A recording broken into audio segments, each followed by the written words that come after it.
अस्सलाम वालेकुम, मैं शौक कुकिंग वन में आपका वेलकम है। उम्मीद है आप सब खैरियत से होंगे। मैं भी बिल्कुल ठीक हूँ। आज हम बनाने लगे हैं घर पर टूटी फ्रूटी, वो भी बिल्कुल फ्री में। बिस्मिल्लाहिर्रहमानिर्रहीम। ये तरबूज के हमने छिलके लिए हैं। जितना भी रेड वाला तरबूज बचा है इसे भी हम अच्छी तरह उतार लेंगे। ये वाइट वाला हिस्सा ही हमें चाहिए। पीछे वाला ग्रीन हम ये भी छिलका उतार लेंगे।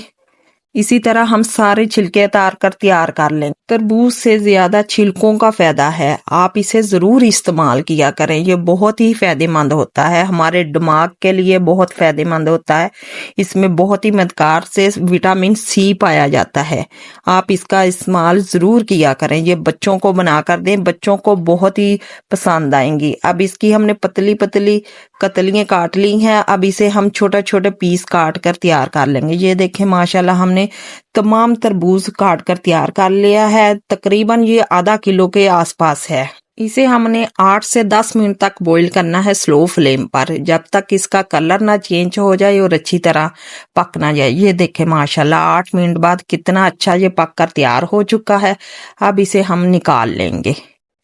ये बहुत ही मजे का और बिल्कुल फ्री बनकर तैयार होता है। आप इसी तरह बनाकर तैयार करें। ये देखें माशाल्लाह मैं आपको चेक करवाती हूँ कितना अच्छा ये पककर तैयार हो चुका है। अब 1 कप से थोड़ी सी कम हमने चीनी ली है। 1 कप हम पानी का शामिल करेंगे और चीनी को हमने मेल्ट कर लेना है। ये बहुत ही अच्छी तरह मेल्ट हो चुकी है चीनी। अब इसमें हम शामिल करेंगे। जब तक एक तार वाली हमारी चाशनी ना बन जाए उतनी देर तक हमने इसे पकाना है। अगर आपको हमारी रेसिपी पसंद आई, लाइक करें, शेयर करें और कमेंट में हमें जरूर बताया करें कि आपको हमारी रेसिपी कैसी लगी। 4 से 5 हमने पिसी हुई इलायची शामिल की है, इससे बहुत ही मजे का फ्लेवर आएगा। ये देखिए इसे पकते हुए 4 से 5 मिनट हो चुके और एक तार वाली चाशनी ये बनकर तैयार हो चुकी है। ये देखिए माशाल्लाह कितनी जल्दी हमने बनाकर तैयार कर लिया। अब इसमें हम कलर शामिल करेंगे। थोड़ा सा हमने येलो कलर शामिल किया है, थोड़ा सा हमने रेड कलर और थोड़ा सा हम ग्रीन कलर शामिल करेंगे और 1 घंटे तक इसे छोड़ देंगे ताकि अच्छी तरह शीरा इसके अंदर तक जज़ब हो जाए। आप इसे शर्फियां भी कह सकते हैं, मुरब्बा भी कह सकते हैं। इसी तरह आप भी बनाकर तैयार करें। ये देखें माशाल्लाह 1 घंटा हो। अब इसमें से हम तमाम शीरे को निकाल लेंगे। कोई भी आप छन्नी ले सकते हैं, इसकी हेल्प से हम सारा शीरा इसके अंदर से निकाल लेंगे और हम इसे खुश्क करेंगे अच्छी तरह। अब इसे हम सुखाएंगे। आप पंखे के नीचे भी इसे सुखा सकते हैं और धूप में भी इसे सुखा सकते हैं।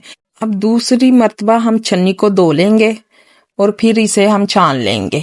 इसका भी तमाम छीरा हम निकाल लेंगे। इसी तरह हम तमाम तैयार कर लेंगे। आप इसे 3 महीने तक फ्रिज में रख के इसे सेव कर सकते हैं। आप इसे आइसक्रीम में इस्तेमाल कर सकते हैं, फलूदे में इस्तेमाल कर सकते हैं। ये बच्चों को तो बहुत ही पसंद आएंगी।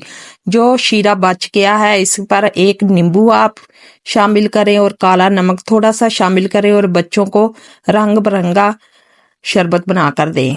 ये देखें कितनी अच्छी तरह सूख चुकी है। हमने 2 घंटे के लिए धूप में छोड़ दिया था और ये देखें कितनी अच्छी तरह हमारी टूटी फ्रूटी बनकर तैयार हो चुकी है। आप भी इसी तरह कलरफुल टूटी फ्रूटी बनाकर तैयार कर सकते हैं। अल्लाह हाफिज।